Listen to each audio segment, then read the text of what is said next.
Saya pernah setelah 30 tahun tidak ketemu sama teman-teman SMP, akhirnya dibuat grup WA.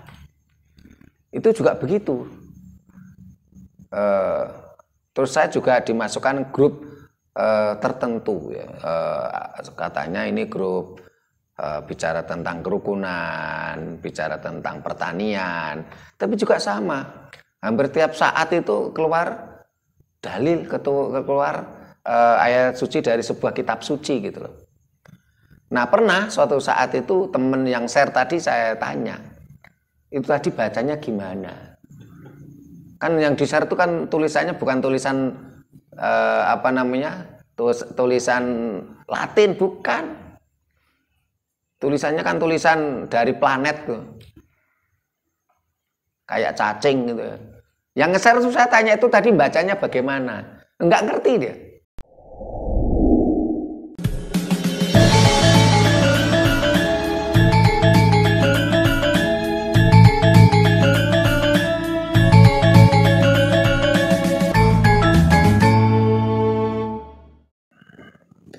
Rahayu. Para pemirsa Raket Prasaja TV channel yang kami hormati, selamat berjumpa kembali dalam kegiatan Yayasan Raket Prasaja, Lembaga Pengkajian, Pelestarian dan Pengembangan Budaya Nusantara. Nah, para pemirsa, bangsa kita ini dalam posisi sering dikritik di dunia internasional. Bangsa ini dikatakan adalah bangsa mabuk agama. Bangsa ini bangsa korup karena dampak dari mabuk agama tadi.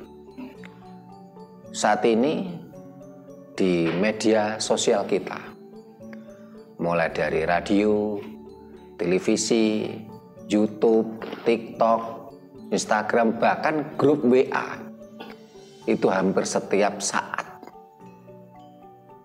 tiada hentinya orang share tentang dalil-dalil agama.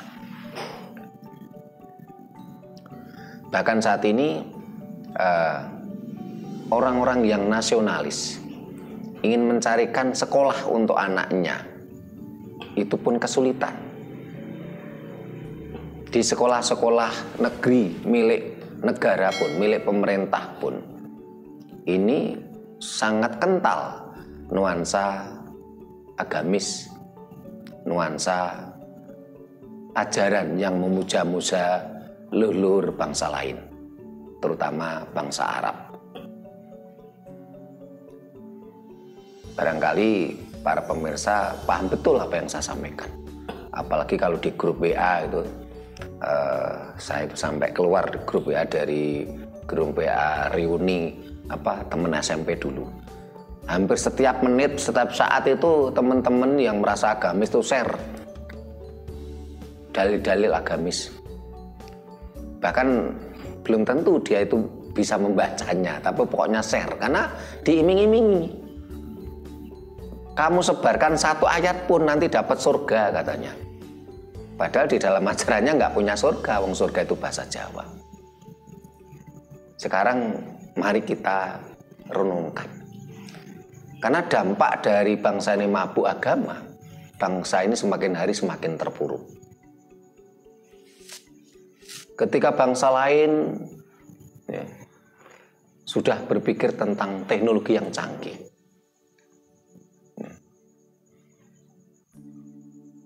bangsa ini masih sibuk berdebat tentang agama, berdebat tentang Tuhan. Bahkan ada beredar di medsos, ya, terutama di TikTok.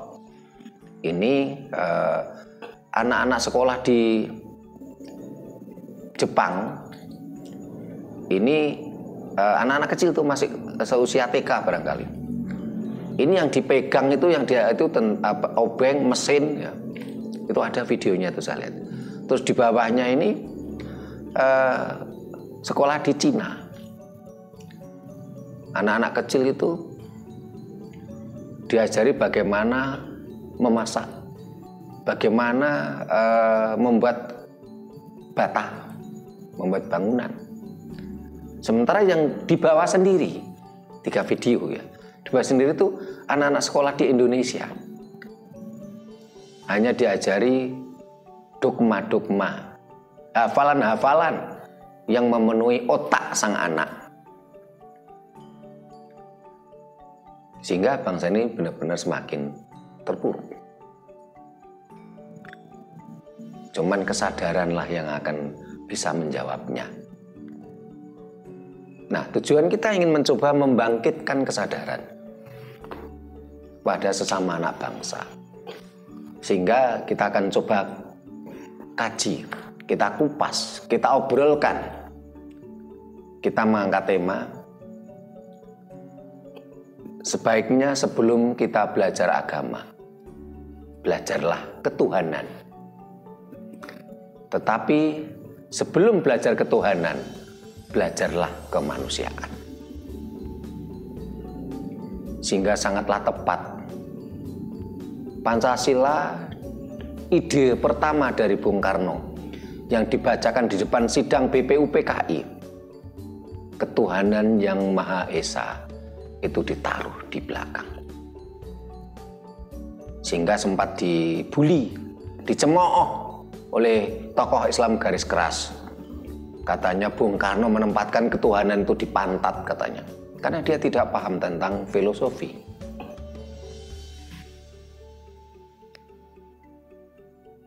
Nah, kenapa Bung Karno menempatkan ketuhanan yang Maha Esa itu di bawah? Yang pertama itu malah kemanusiaan yang adil dan beradab. Tentu bukan sembarangan Bung Karno merumuskan itu. Karena itu mari kita coba bahas, kita obrolkan, kita renungkan. Memberikan kesadaran pada bangsa yang sedang mabuk agama. Dengan bahasan, sebelum kita belajar agama, belajarlah ketuhanan. Sebelum kita belajar ketuhanan, belajarlah kemanusiaan. Jadi yang paling utama adalah belajarlah kemanusiaan. Nguwongke wong dalam bahasa Jawa lainnya, memangun renaning tiasing sesami. Tapi sebelum itu kita akan buka tembang oleh Bu Nani. Silakan, monggo Bu Nani. Rahayu. Rahayu.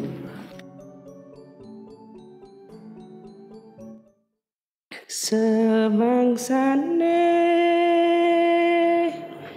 ana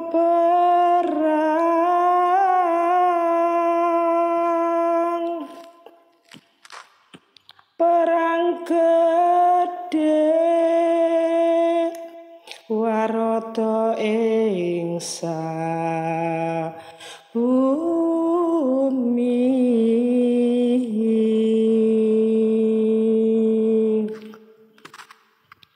Saindenging Jawa Katut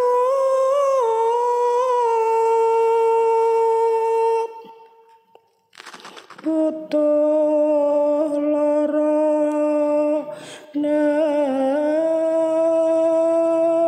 neka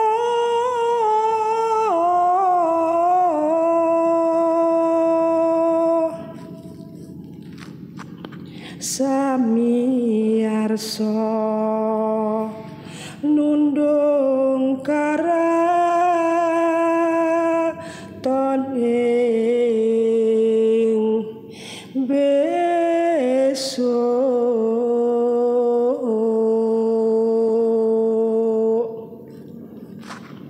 ngrineksa mring yang sukma butuh lara ngantep jurit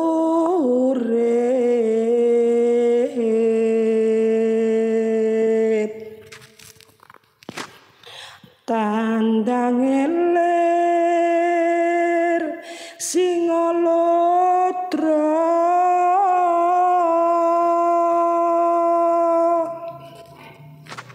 hararaton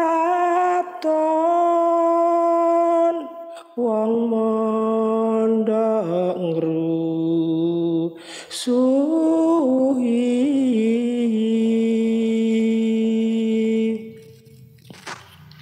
kepopule colong laku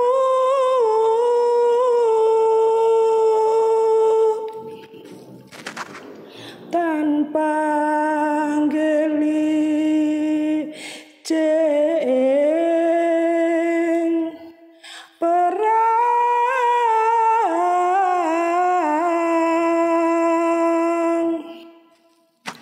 wis pinurak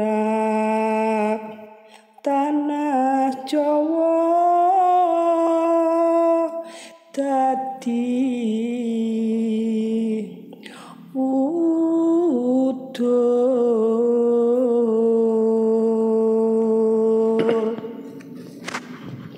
Prabu Anom majeng rono mawol jalma rujah benjing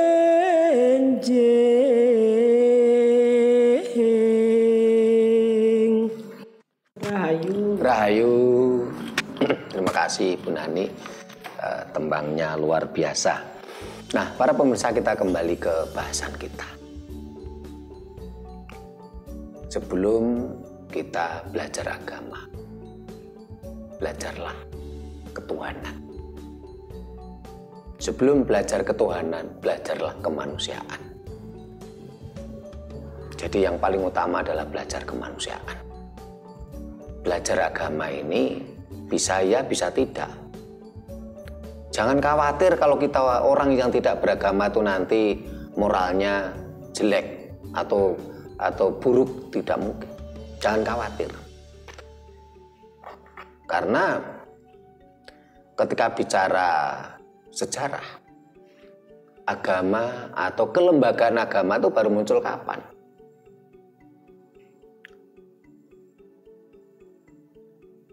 Bahkan sementara sebelum munculnya orang-orang yang mengklaim katanya utusan Tuhan dan mendapatkan perintah Tuhan, sebelum itu manusia sudah ada. Manusia secara alami ini akan dituntun oleh hati nuraninya untuk memilih dan melakukan hal-hal yang baik. Walaupun itu tidak ada agama. Sehingga ketika manusia tidak memeluk agama, ketika manusia tidak mempelajari agama, itu bukanlah sesuatu yang menakutkan, bukanlah sesuatu yang mengerikan, bukanlah sesuatu yang istilahnya seolah-olah dunia itu mau mati, mau kiamat gitu, kalau agama tidak ada. Seolah-olah dunia akan berakhir ketika kita tidak belajar agama, tidak.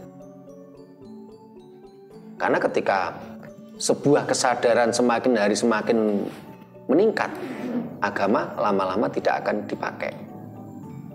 Jadi orang nggak perlu belajar agama pun tidak ada masalah. Ya.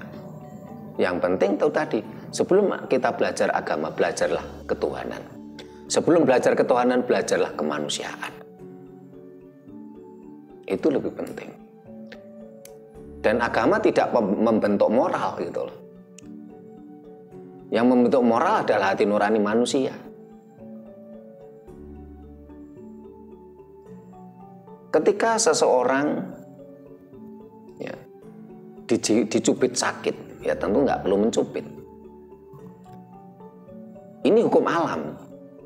Tanpa agama pun orang paham itu. Kalau kita dipukul sakit atau dicubit sakit, ya jangan nyubit, jangan mukul. Secara hukum alam, manusia akan memilih hal-hal yang baik, hal-hal yang indah daripada hal-hal yang negatif. Contoh ya, ketika kita ke pasar beli buah gitu, tentu nurani manusia akan memilih yang buahnya manis, buahnya segar.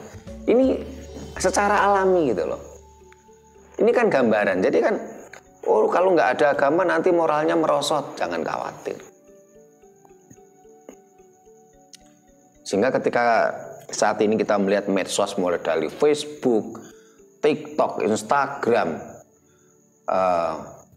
YouTube, ya, televisi, ya, grup WA. Ini kadang-kadang kita nih seperti apa ya? Kok bangsa ini hampir setiap saat tuh nge-share ayat-ayat suci dari sebuah kitab suci. Dan yang kadangkala yang lucu itu, yang nge-share pun nggak bisa baca. Apalagi artinya, baca aja nggak bisa. Hanya tergiur, teriming-iming, sebarkan satu ayat pun nanti akan dapat pahala atau surga. Padahal di dalam ajaran mereka nggak ada pahala, nggak ada surga. Wong pahala itu bahasa Jawa, surga pun juga bahasa Jawa. Gitu. Kok seolah tidak ada ruang sedikit pun untuk bicara kemanusiaan. Nah kalau setiap saat mereka nge-share sesuatu yang bersifat seperti itu, kan tidak ada ruang sedikit pun untuk bicara kemanusiaan. Padahal setiap manusia itu mamanya dia juga punya nurani, punya perasaan, ya, dia juga punya perut, ya.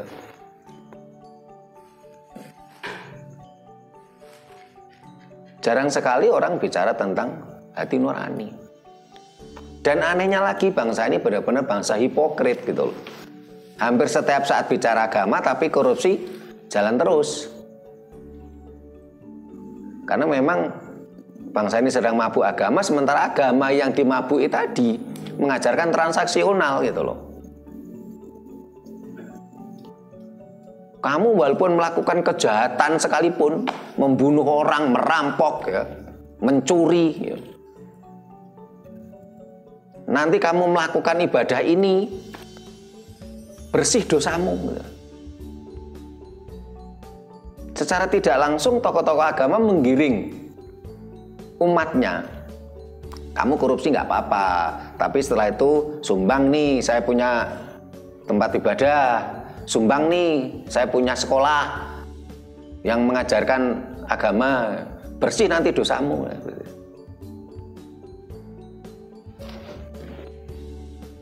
Karena itu coba kita renungkan,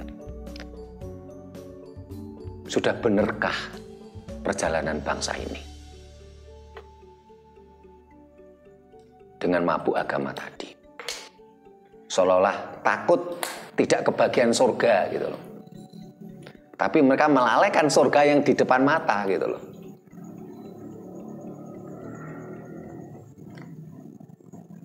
Bahkan kalau kita baca di berbagai kitab suci, mereka kan nggak punya surga, surga itu bahasa Jawa. Tapi yang mereka identikkan dengan surga ini adalah pohon-pohon yang rindang, ya, buah-buah yang segar bisa dipetik, air mengalir setiap saat. Loh, itu nuansa tanah air kita. Dan itu sebuah manusiawi yang sangat alamiah, karena ajaran agama tadi lahir di gurun pasir gitu loh. Orang kalau sedang kepanasan itu kan mesti kan yang dibayangkan kan tempat yang sejuk, yang rindang gitu. Seperti kemarin pagi posisi panas ya, yang dibayangkan akhirnya beli es. Ya. Sehingga sebelum kita belajar agama, belajarlah ketuhanan. Sebelum belajar ketuhanan, belajarlah kemanusiaan. Ya. Agama sementara kita tempatkan pada posisi yang paling privasi. Karena agama itu adalah privasi. kita mau sembahyang atau tidak itu urusan kita gitu loh. Itu privasi gitu loh. Dan sembahyang kita mau cara seperti apapun itu ya urusan kita. Mau salto, mau jungkir, ya, mau sambil telentang, ya, itu urusan kita. Karena agama adalah ranah privasi gitu loh. Nah ini supaya ada kondo takon ini.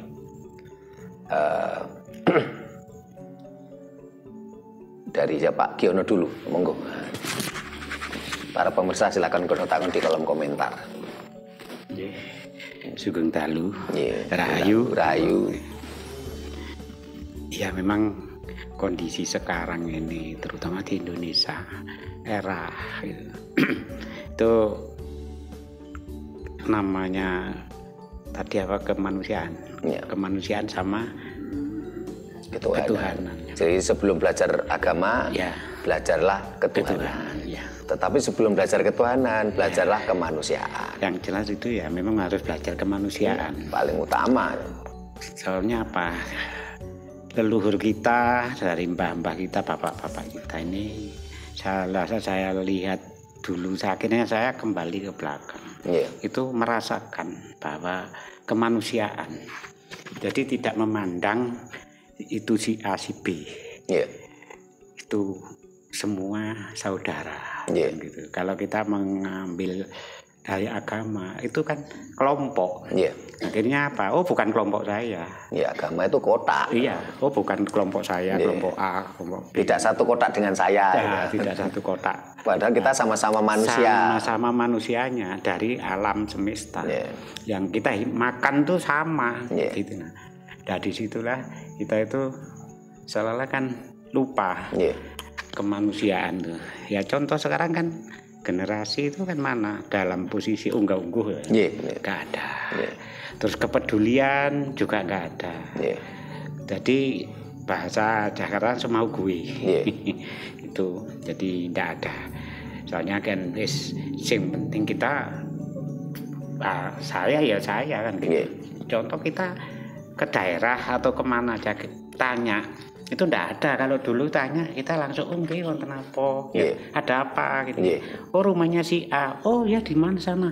Sekarang enggak, dia pakai HP gini aja, Mas mau tanya, waduh nggak tahu. Enggak langsung saya nggak tahu gitu ya. Nggak tahu, padahal itu cuma 100 meter. Kalau kita kan ngambil RT ini, daerah ini kan, lah di sinilah kemanusiaannya, kepedulian. Terus kalau musim hujan, biarpun bawa anak, kalau orang dulu itu hibah, monggo mlebet Jawa, monggo pinarak ini terus Jawa.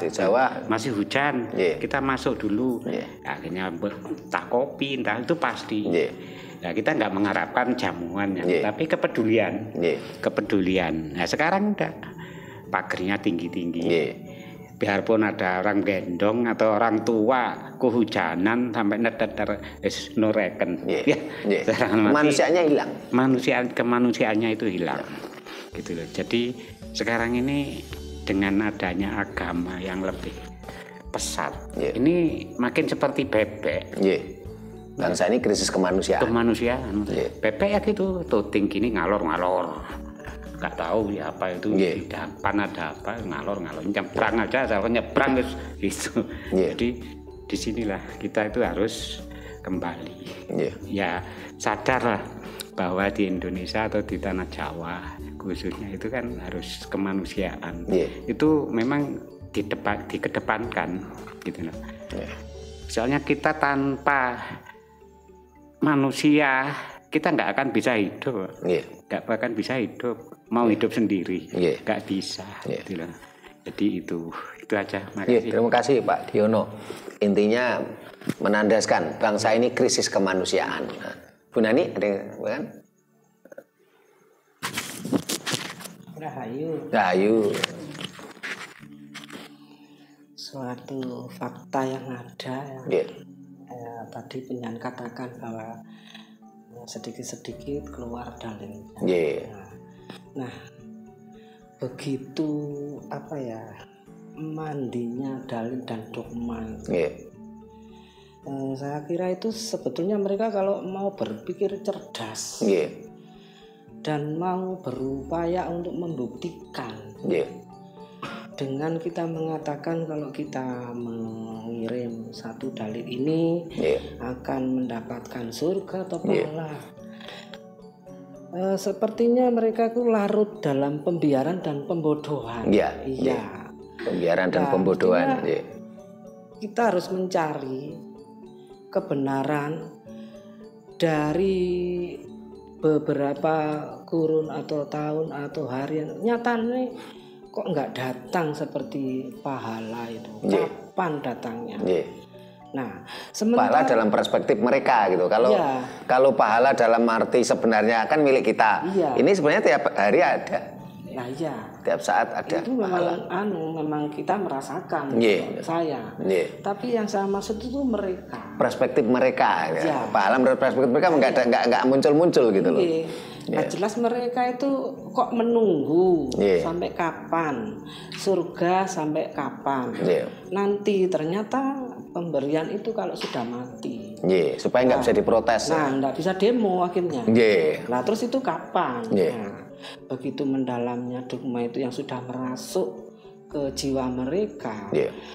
Sampai akhirnya ya terutama anak-anak kecil yang sudah terdogma itu akhirnya tertanam, terus otak cerdasnya itu gak sempat bekerja. Sebetulnya intelektualitasnya itu sebetulnya ada, itu sudah tertutup oleh dogma. Jadi gak sempat tumbuh, terkubur. Itu yang ada itu hanya dogma, ketakutan, janji surga. Akhirnya berupaya menggapai carane nang swarga itu ya apa.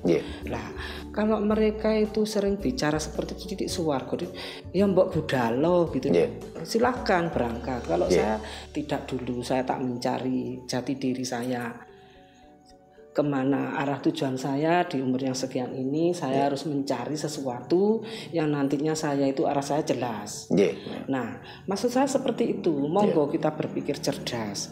Nah, saya membayangkan ini kalau terus seperti ini sampai kapan tidak adanya kesadaran untuk itu, saya kok miris bagaimana dengan berapa tahun nanti yang akan datang.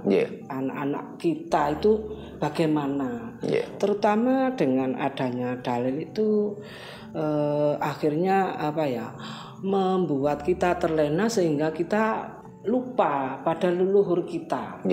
Satu contoh sekarang kemanusiaan yang ada itu sudah terkikis.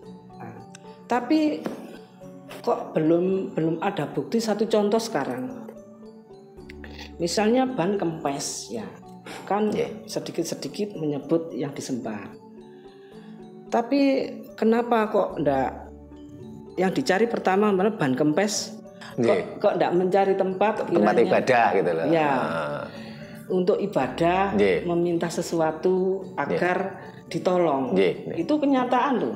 Tapi kok nyatanya dicari tukang tambal ban. Ban bocor berkali-kali nyebut Tuhan mereka. Tapi kok nggak nyari Tuhan, kok nggak cari tempat ibadah gitu loh. Itu kan mestinya yang dicari tukang tambal ban. Saya sendiri juga gitu. Nah, panas-panas ada perlu. Terus di suatu tempat jauh sana jauh ini ban kempes. Apa gak mendongkol hatinya? Walaupun kita itu punya percaya bahwa pasti yang Sang Pencipta itu kita percaya, tapi pada saat itu yang kita cari itu ternyata tukang tambal ban. Ternyatanya seperti itu. Nah, jadi sepanjang ini mereka itu tidak pernah membuktikan bahwa yang disanjung-sanjung itu kapan sih tekone. Iki lho jelek pada saat kita butuh, wis gak usah bingung cari tambal ban, wis bim salah bim ban tahu-tahu bisa dipakai sepedanya seperti itu. Matur nuwun. Sami-sami nggih. Rahayu. Nah, terima kasih Bu Nani ya. Apa yang disampaikan Bu Nani memang menjadi keprihatinan kita. Bu Nani yang juga yang alami lah di grup, entah itu grup alumni sekolah, enggak tahu itu grup pensiunan. Nah, ini hampir setiap menit itu keluar dalil, keluar ayat-ayat suci dari kitab suci. Ya. Nah, saya pernah setelah 30 tahun tidak ketemu sama teman-teman SMP, akhirnya dibuat grup WA. Itu juga begitu. Terus saya juga dimasukkan grup tertentu. Ya. Katanya ini grup bicara tentang kerukunan, bicara tentang pertanian. Tapi juga sama. Hampir tiap saat itu keluar dalil, keluar ayat suci dari sebuah kitab suci gitu loh. Nah pernah suatu saat itu teman yang share tadi saya tanya, itu tadi bacanya gimana?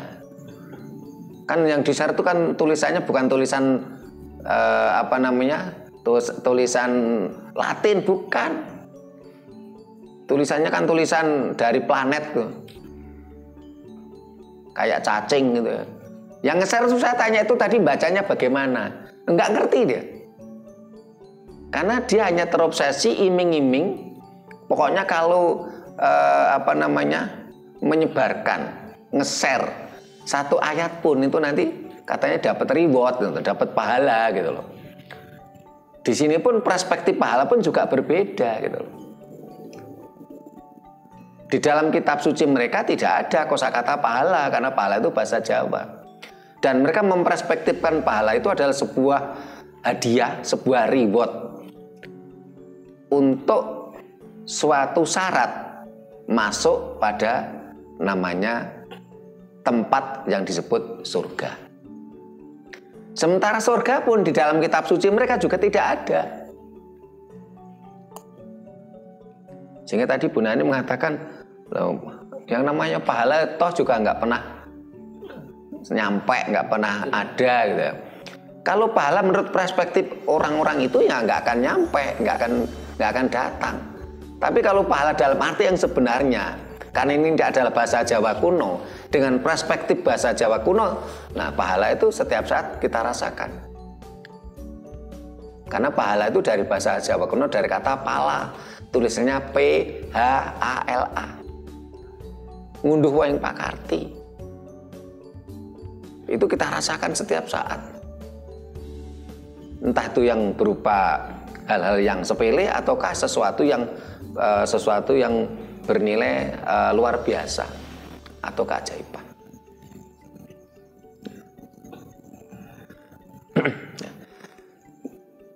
Nah ini ketika anak-anak kita mabuk agama, mabuk dogma, itu nalarnya lemah, sehingga bangsanya akan terus-menerus akan terpuruk gitu. Saya jadi teringat ini, ingin saya membacakan sebuah tulisan yang kemarin saya dapatkan di medsos juga, terus saya share di grup Rakat Prasojo. Ini saya bacakan. Nggak usah berharap anakmu bisa meraih hadiah Nobel. Kenapa? Ya, kenapa pelajar Indonesia tidak ada yang berhasil meraih hadiah Nobel? Saat dulu masih belajar di sekolah, inilah yang diajarkan pada anakmu. Pelajaran biologi jam 7 sampai jam 8.30. Manusia adalah hasil dari proses evolusi jutaan tahun. Manusia tercipta, dunia ini tercipta, tercipta dari proses alam. Berkali-kali kita sampaikan, alam semesta dan manusia ini adalah tercipta dari apa? Dari proses alam. Suatu bentuk evolusi proses alam.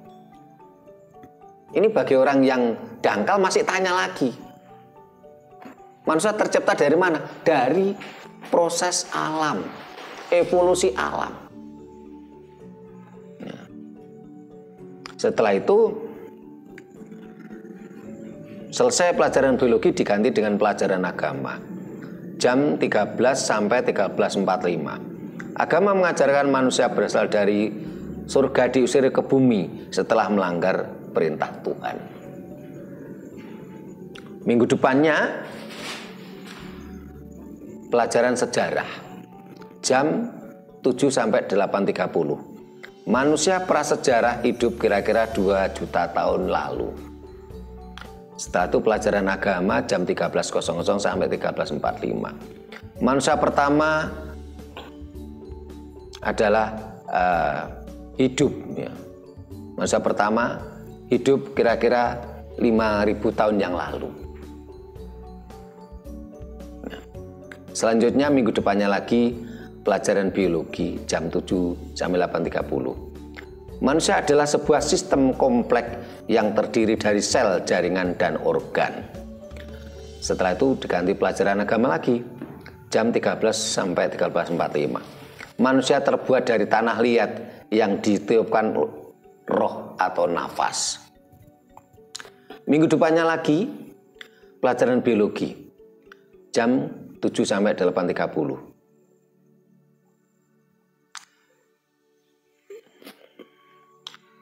Binomial nomor diatur adalah sistem penamaan makhluk hidup yang dirumuskan oleh Carsius Linnaeus, seorang ahli botani dari Swedia. Pelajaran agama jam 13 sampai 13.45. Mukjizat Nabi adalah menamai semua makhluk hidup. Ya. Ini setelah kita pelajari, ternyata Nabi pun juga bahasa Jawa kuno. Nabi, nabe, naba. Ya. Jadi ketika kita bicara Nabi, bukan berarti kita bicara tentang agama tertentu. Karena Nabi pun bahasa Jawa ternyata.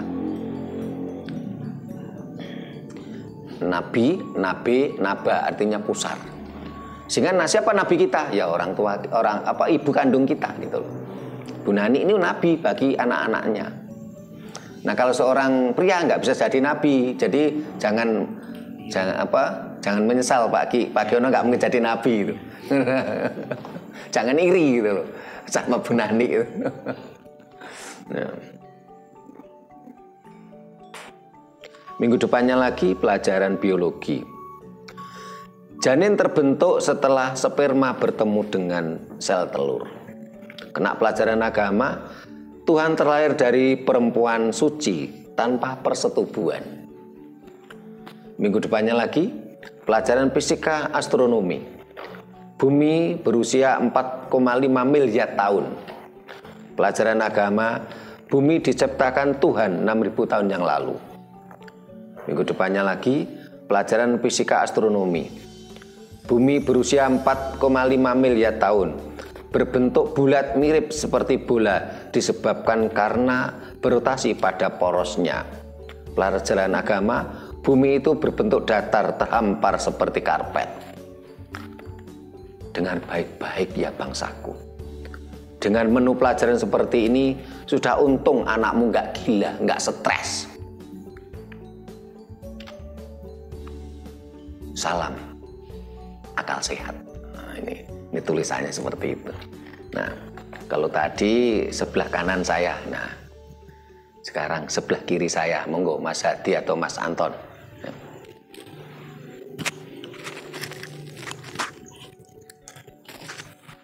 Rahayu.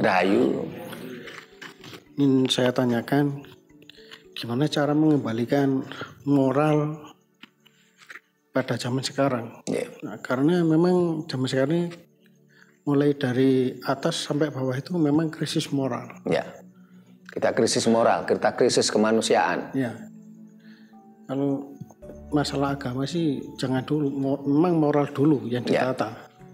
Contohnya aja sekarang orang menebang pohon, menebang itu sembarangan. Terus membuang sampah di sungai. Nah, itu juga kan moralnya jelek. Nah, gimana cara untuk mengembalikannya? Terima kasih Mas Hadi. Mas Anton.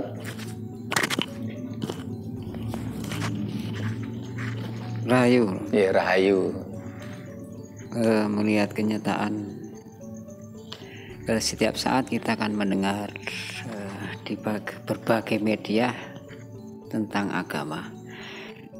Apakah ini tergolong negara kita menjadi negara agama?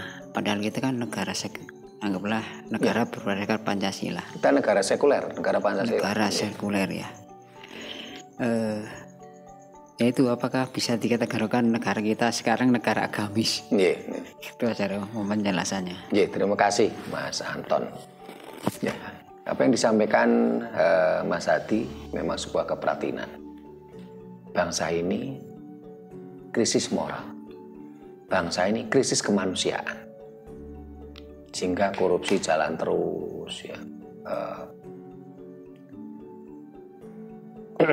Bahkan saat ini kalau kita lihat kan perseteruan, konflik di mana-mana. Ya.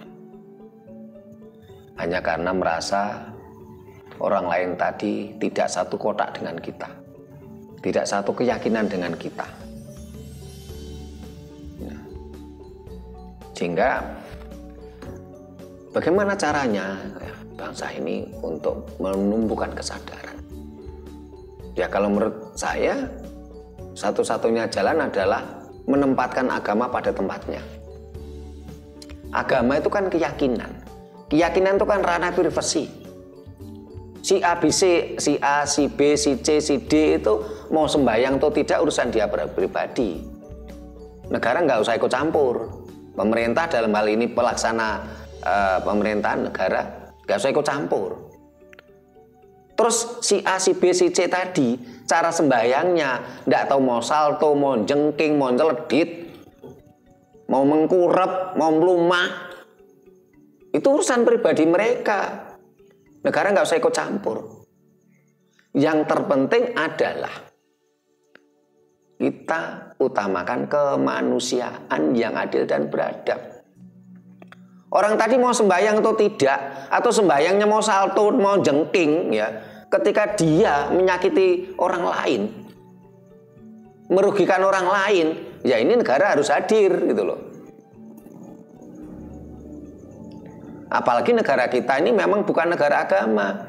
Negara kita ini negara sekuler, negara Pancasila. Yang dimaksud negara sekuler adalah negara yang memisahkan urusan publik dengan urusan pribadi, urusan agama. Sehingga di dalam Pancasila itu tidak ada satupun sila bicara agama. Bicaranya adalah ketuhanan yang Maha Esa. Tapi kenapa saat ini negara begitu sibuk, menyibukkan diri, menghabiskan anggaran bertriliun-triliun, beratus triliun hanya untuk ngurusi agama, ngurusi keyakinan. Karena sebenarnya keyakinan itu ranah privasi. Itu melekat pada diri kita masing-masing tentang spiritual culture, dan setiap bangsa memiliki spiritual culture masing-masing.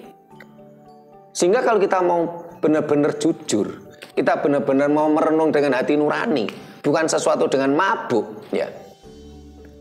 Jepang, Cina, Inggris, Prancis, bahkan Arab ini menjadi negara yang kaya karena mereka memegang teguh ajaran leluhurnya.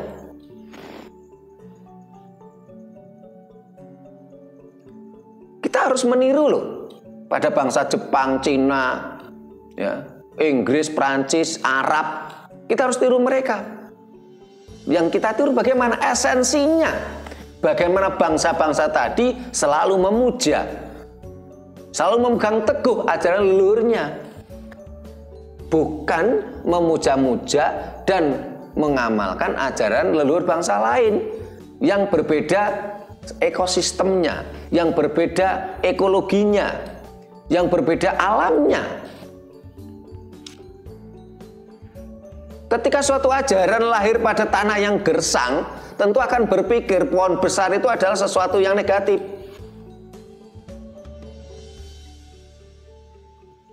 Dianggapnya ketika leluhur kita dengan sesaji di pohon besar itu dianggapnya menyekutukan Tuhan.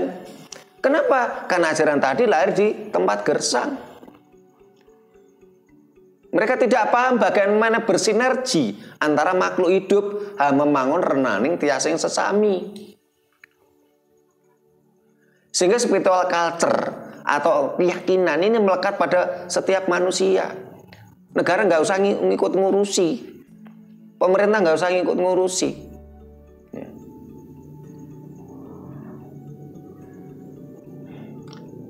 Negara harus hadir ketika suatu kelompok atau seseorang ini menyakiti makhluk lain, terutama manusia lain, atau merugikan orang lain.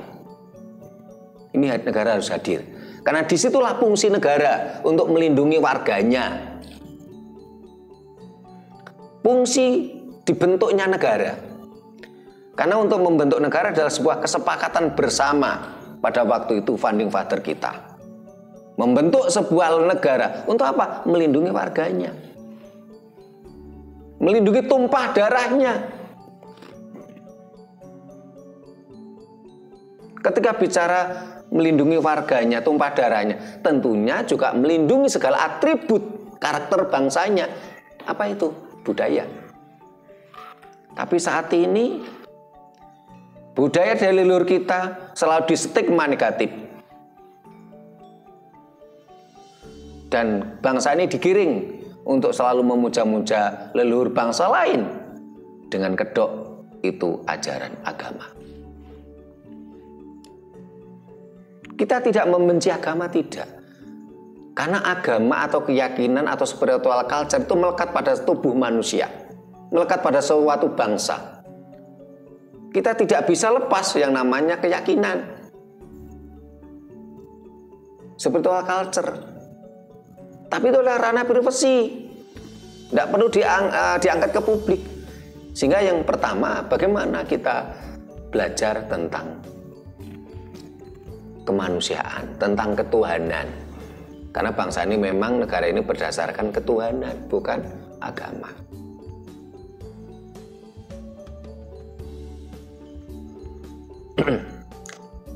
Keyakinan itu ranah privasi, apalagi kalau kita gali lebih dalam. Banyak kita temukan sisi-sisi negatif agama yang digunakan kapitalis untuk mengendalikan, menjajah manusia lain. Itulah tambah ngeri lagi gitu loh, kalau kita mau memperdalam gitu loh. Bagi orang yang memakai akal sehat, bukan dengan mabuk agama gitu loh.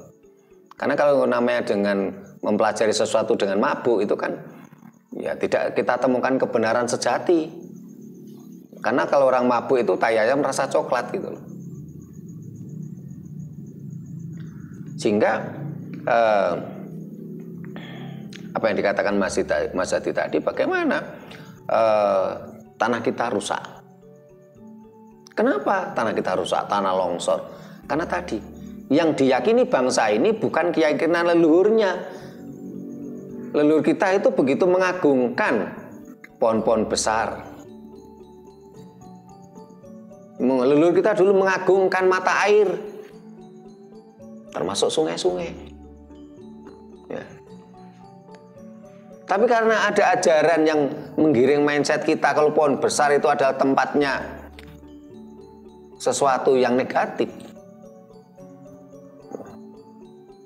akhirnya banyak sekali pohon-pohon besar yang ditebang, ditumbangkan. Entah itu karena alasan ideologi agama, entah itu karena alasan kapitalis atau ekonomi. Bangsa ini hancur. Ketika pohon-pohon besar dihancurkan, akhirnya ada tanah longsor, banjir bandang. Ya. Dulu bangsa ini mengagungkan sungai. Ketika kita bicara ratusan tahun silam, sungai merupakan tempat lalu lintas yang baik. Sehingga pada zaman dulu itu banyak rumah-rumah itu menghadap ke sungai malahan. Karena sungai itu menjadi tempat transportasi. Nah saat ini sungai juga hancur. Sungai rusak. Kenapa? Karena mata airnya rusak. Kenapa mata airnya rusak? Karena pohonnya ditebang. Kenapa pohonnya ditebang? Karena kita mabuk dogma, mabuk agama. Katanya pohon besar tuh tempatnya demit. Dan demit itu bermusuhan dengan Tuhan katanya. Menyekutukan Tuhan karena orang yang mabuk agama itu rata-rata dia lemah nalarnya. Secara tidak langsung mereka menuhankan dua sosok Tuhan. Tuhan yang baik dengan nama ini sesuai kitab sucinya. Nah, Tuhan yang jelek itu namanya setan atau demit. Mereka secara nggak langsung itu sudah menganggap Tuhan itu dua. Ada Tuhan black, ada Tuhan white. Karena kita tidak lagi bersinergi dengan alam semesta, akhirnya kan membuang sampah sembarangan. Dan saat ini ada pendangkalan sungai. Ya.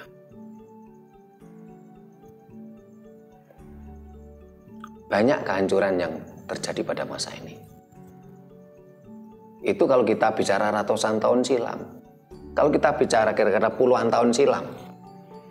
Saya masih ingat masa kecil saya sebagai anak Bengawan Solo. Dulu Bengawan Solo itu jernih sekali. Bahkan ada air di pinggiran sungai. Orang Jawa mengatakan belik. Itu layak minum loh. Loh kalau sekarang Bengawan Solo ya limbah semua. Sampai terjadi evolusi ikan.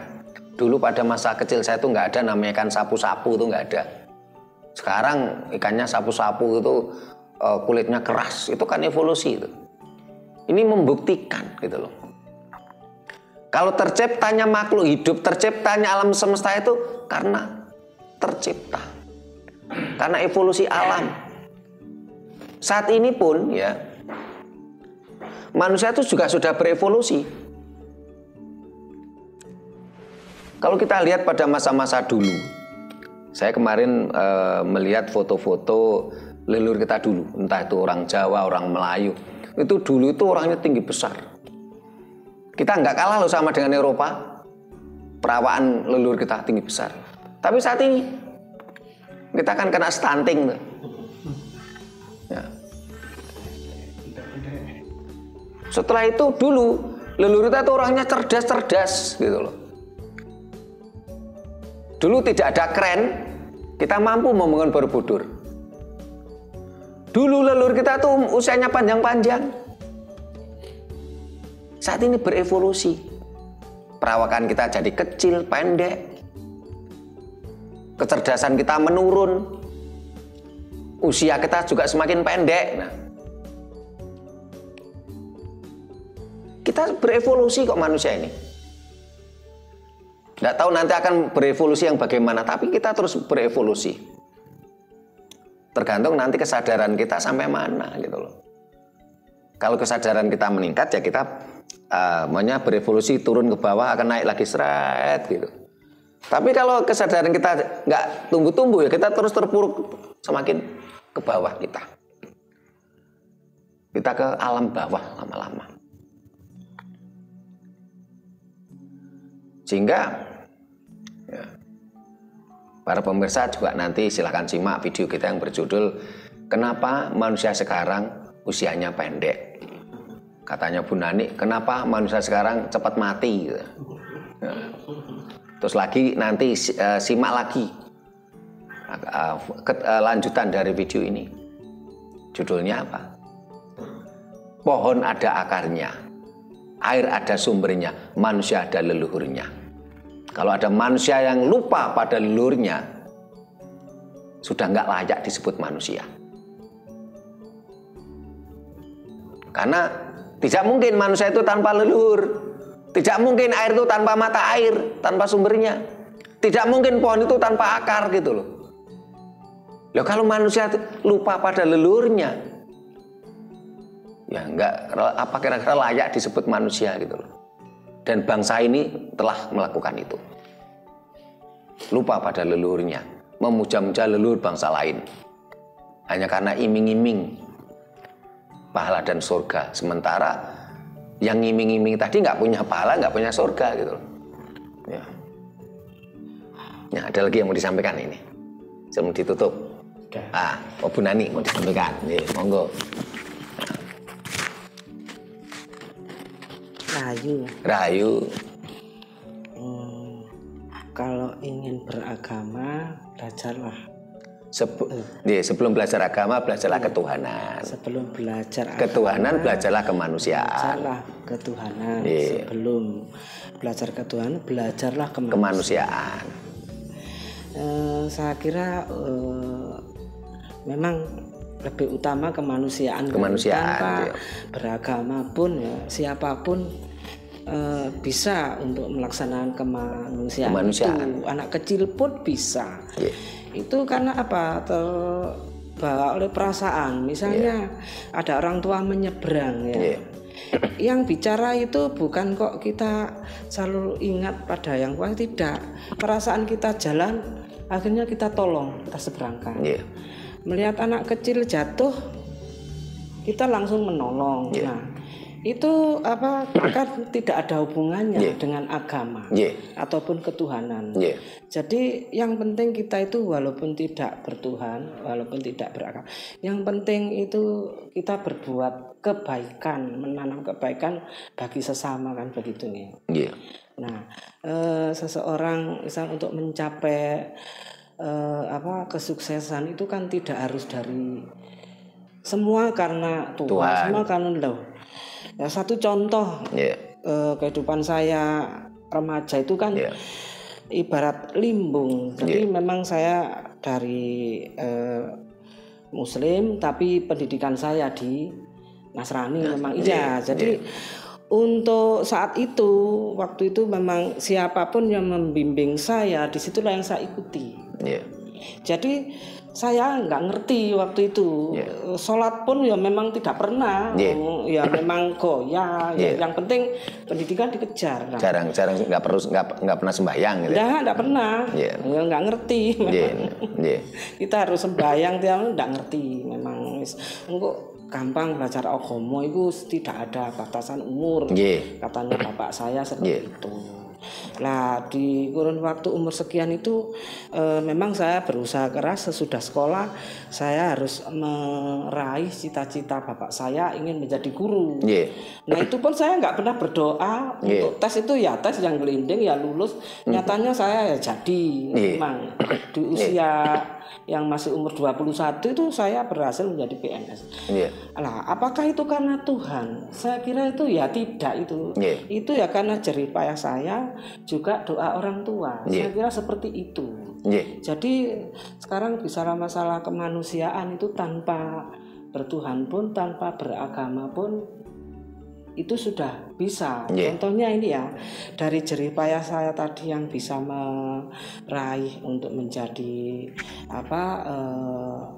pegawai negeri yang bisa menghasilkan, dan saya nikmati sekarang memang.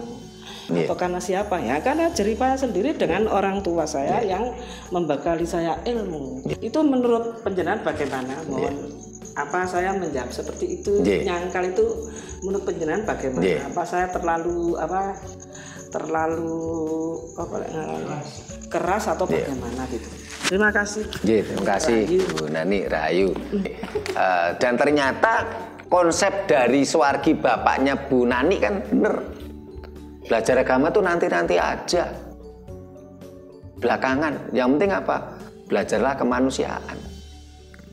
Yang dikonsep tadi orang tuanya Bu Nani kan belajarlah kemanusiaan. Sekolah sing pinter, kerja keras, itu kan kemanusiaan. Nah, jadi sebelum belajar agama itu belajarlah ketuhanan. Apa ini maksud dengan ketuhanan? Ketuhanan adalah sebuah perspektif dari setiap manusia tentang adanya Sang Maha. Sehingga sebelum belajar ketuhanan, belajarlah kemanusiaan dulu. Karena kalau kita belum belajar kemanusiaan kok belajar ketuhanan, kita jadi males. Percayalah Tuhan itu sudah memberikan garis ya. Kalau nanti kita nanti pasti makan sebagai contoh gitu. Lah kalau nggak kerja keras ya apa mungkin nanti nasi itu datang sendiri gitu loh. Itulah sebabnya konsep yang saya sampaikan adalah sebelum belajar agama, belajarlah ketuhanan. Karena agama itu keyakinan, ranah pribadi, ranah privasi. Kita nggak perlu teriak-teriak kok kita ini sembahyang atau tidak.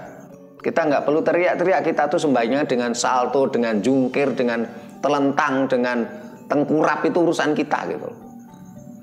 Karena agama atau keyakinan itu ranah pribadi. Dan sebuah keyakinan, spiritual culture itu melekat pada setiap bangsa, setiap manusia. Sehingga ketika bangsa kita mencoba menerima spiritual culture, lokalisme dari bangsa lain, sebenarnya ada pertentangan. Cuman bangsa ini karena mabuk ya, pertentangan tadi tidak dianggap. Ajaran leluhurnya sendiri yang dikalahkan gitu loh. Padahal kalau kita mau berpikir jernih, ajaran-ajaran bangsa lain tadi yang katanya agama tadi kan juga ajaran lokal. Lokal berasal dari daerah dari mana agama tadi lahir gitu loh. Nah kalau ada yang mengatakan, oh ini orang ini berpikir terbalik ini. Padahal kalau kita mau belajar agama itu kita tidak mungkin akan mendapatkan kesadaran kalau kita nggak belajar agama katanya. Karena agama itu mengajarkan kesadaran, agama itu mengajarkan kebaikan katanya. Kalau saya membaca komen ini malah saya cuma tersenyum aja gitu. Berarti orang ini belajar agamanya malah belum tutup gitu loh. Karena tidak mungkin ada di dalam agama itu kesadaran itu tidak ada. Karena agama hanya mengajarkan dogma gitu loh. Kalau tidak sepemikiran dengan kita, salah. Kalau tidak satu kotak dengan kita, salah. Karena memang agama mengajarkan salah dan benar. Kalau tidak sepemikiran dengan kita, salah. Boleh dibunuh, hartanya boleh diambil. Tidak akan muncul kesadaran gitu loh.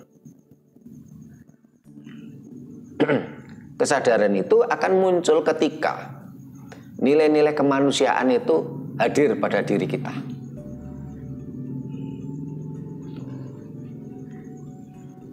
Ketuhanan pun kita belajar nanti setelah kita belajar kemanusiaan.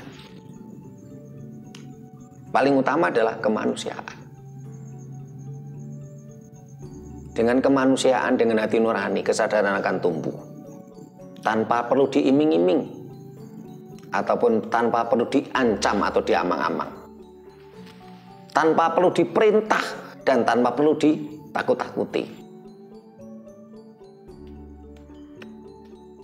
Sehingga kalau para pemirsa ingin lebih jelas tentang masalah ketuhanan, buka channel YouTube Raket Prasaja TV ini, cari video kita yang terkait dengan ketuhanan. Mulai judulnya Tuhan itu Imajinasi Manusia. Ada lagi judulnya Tuhan menurut perspektif pribadi, agama dan semesta. Ada lagi judulnya Orang Jawa Tidak Mengenal Tuhan. Karena memang secara kosakata Tuhan bukan kosakata bahasa Jawa. Ya. Dan orang Jawa tidak mau berdebat tentang Tuhan. Karena nilai-nilai ketuhanan itu menyatu pada diri kita, spiritual culture kita. Tuhan tidak perlu diperdebatkan. Keyakinan tidak perlu diperdebatkan, kan itu ranah pribadi. Yang perlu kita munculkan adalah nilai-nilai kemanusiaan. Kalau dicubit sakit, jangan nyubit. Ya. Nah, para pemirsa yang saya hormati, mudah-mudahan bahasan kita tadi cukup menyentil hati nurani kita semua. Memberikan kesadaran pada diri kita semua. Dalam hal ini, ayo kita munculkan kesadaran tentang kemanusiaan. Bungkus rapat-rapat apa itu tentang agama dan ketuhanan. Dengan konsep itu saya yakin moral kita akan semakin kuat. Dengan konsep itu saya yakin bangsa ini akan kembali menemukan kejayaannya. Dengan konsep ini saya yakin negara ini akan terlepas dari nilai-nilai korup, dari tindak perilaku-perilaku korup.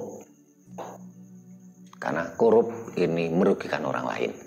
Ini adalah ranah kemanusiaan. Dan tidak bisa dibuat transaksional. Kamu korupsi yang banyak, kamu melakukan kejahatan yang banyak, enggak apa-apa. Tapi kalau kamu nanti melakukan peribadahan, menyumbang, oh ini saya punya tempat ibadah, kamu sumbang, kamu bersih dosamu, katanya. Ya. Kemanusiaan tidaklah seperti itu. Karena itu masih skopnya skop kelompok, belum kemanusiaan yang sebenarnya. Terima kasih, mudah-mudahan mampu menyadarkan kita semua, terutama para anggota organisasi Rakyat Prasojo dan para pemirsa semuanya, dan mampu menyadarkan seluruh komponen bangsa ini untuk kembali ke jati dirinya, kembali ke leluhurnya. Bila mana ada kata-kata kami yang kurang berkenan, tata krama kami yang kurang memadai, kami mohon maaf. Terima kasih. Sampai jumpa di kegiatan kita lainnya. Rahayu.